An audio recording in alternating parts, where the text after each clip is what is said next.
Hi, you guys. I'm Phil Town from Rule 1 Investing, and today I want to talk to you about why you shouldn't necessarily invest in tech stocks.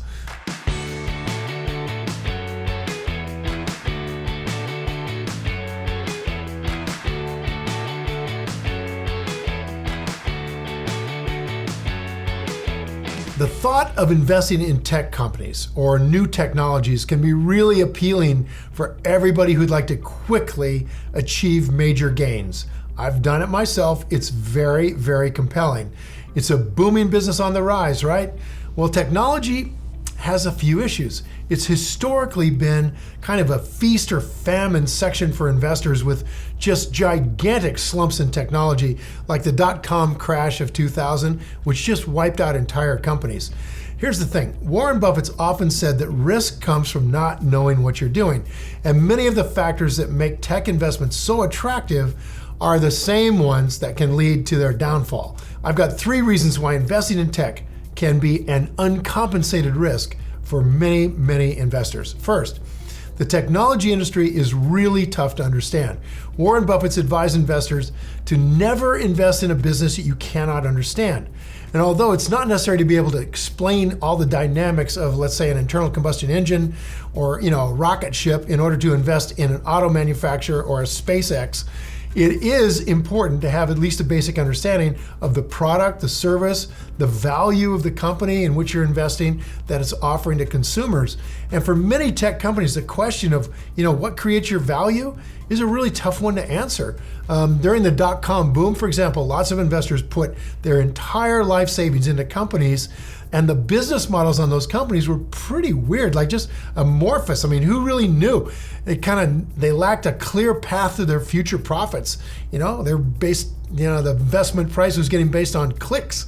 So sadly, when these companies failed to adapt to the market or to regulatory changes, or even worse, to the next guy in the garage who came up with something better, those who invested in them saw the value of their shares dwindle to zero. Generally speaking, you should be able to easily explain why a certain company provides a useful service or product and show that the stock price accurately reflects the company's value and isn't based on buzz or some sort of bubble hysteria. And if you can't do that, it might be very wise to avoid that investment. Second, creative destruction is how tech moves forward with new products. And what that means is the destruction of the competitive advantage of the previous product. You might even notice that some electronics and appliances don't even last as long as they once did, or that your smartphone or your laptop computer just gets wiped out in its features by the next release. You're likely looking at what the company calls planned obsolescence. That means they're actually planning for the release of future products that are going to wipe out the old products. This phenomenon involves designing products, particularly tech products, that will become effectively obsolete after a certain period of time, either because they're going to break or because they're going to be a new product that replaces it. And that spurs users to rush out and buy the latest and greatest version of a product once the older one becomes less functional. While this can be frustrating from a consumer perspective, it also makes tech companies really vulnerable to their competition.